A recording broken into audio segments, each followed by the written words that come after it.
Springbok ratings, make Duane our double. Rob Houwing, Sport 24 chief writer Cape Town. His stirring try, crucial to another necessary Springbok comeback initiative, said so much about Duane Vermeulen's general imperiousness again in the second series sealing test against England at Bloemfontein on Saturday. South Africa were under the cosh for a second week on the trot during the first quarter, and 0-12 down when the powerhouse eighth man began a fierce charge just inside the English 22-metre line. First he burst clear, then disdainfully handed off visiting muscleman Maro Itoje, sending him sprawling to the deck, broke a tackle through sheer leg strength, and finally wrestled his way over the line with a couple of defenders clinging to him like hapless passengers on a sinking vessel.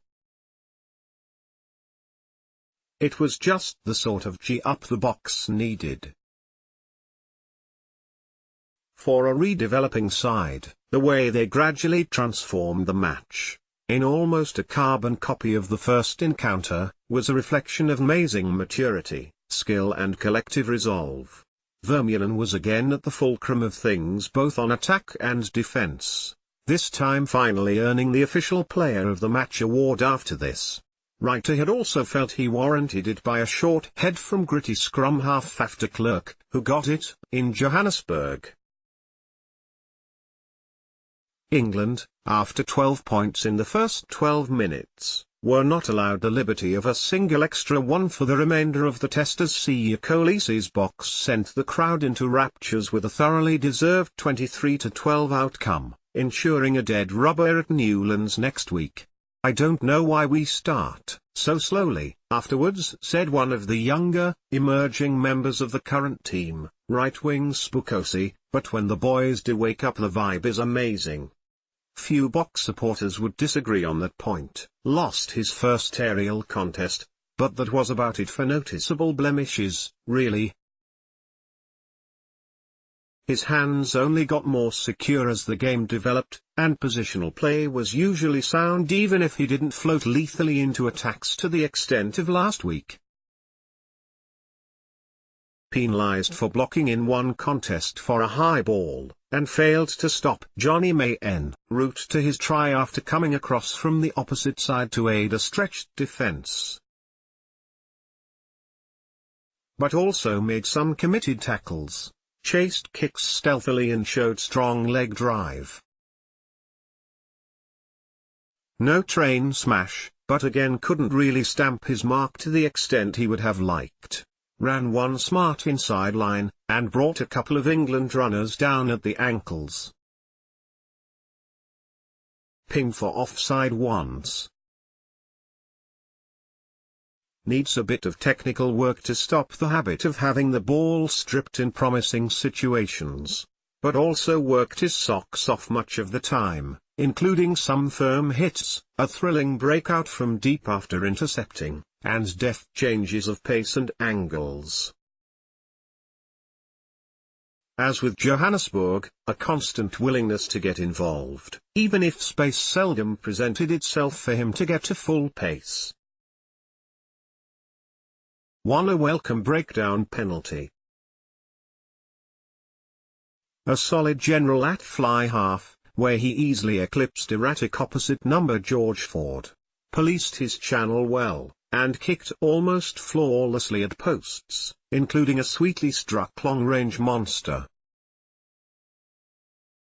Less flawless than in first test, including one or two wasted passes to nobody in particular. But once again you could not fault his plucky commitment, including eye-opening physical desire for so diminutive a player. His decisive left-footed clearances or tactical kicks were an important contributor to the win. Near sensational for a second week on the trot, and in a second high-altitude game, which only underlined that the gnarly veteran still has the stamina and competitive juices, and then some, for Test rugby.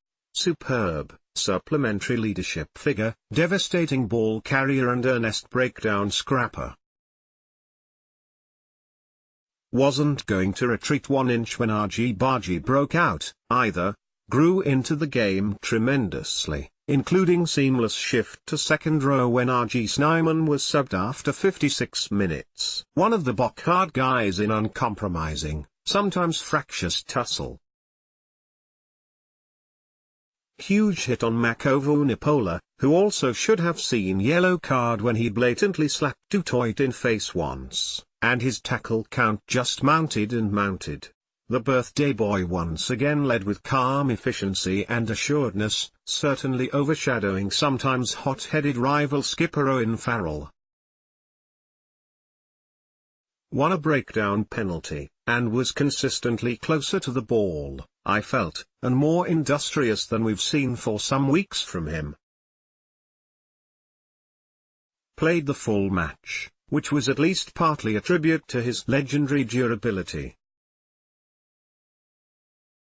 Does the not-so-flash stuff admirably, and contributed to broadly dominant tight 5. Secure at kickoffs, and vitally dislodged a ball once to help deny Brad Shields a try. Dream debut in first test, so something of a come-down in Bloom was almost inevitable. Still pulled his weight determinedly for almost an hour, mind you. Badly undercooked in high-level game time, so let's not be too quick to write the tight head off. But he did seem off the pace for Test rugby in his 44 minutes, including conceding a very rapid penalty at scrum time. Number 3 berth stays fluid for Boks. Coming on in leaps and bounds at this Premier tier, enough for Boks not to be missing big Malcolm marks too much. Secured breakdown penalty, had one fine rampage, and showed clever maul management as well. Was yanked off pretty early in second half, but perhaps not worst call by Bok coaches given the emotional burden / distraction of his 100th cap. Nevertheless, lively, robust display in the time he was on, including terrific charge moments before Vermeulen's try. A line-out went awry with him the thrower, but otherwise the angry warthog scuttled around with typical relish for half an hour, making tackles and generally being quick to heat-laden areas. Co-front row subs Stephen Kitchoff and Thomas Du Toit were good as well,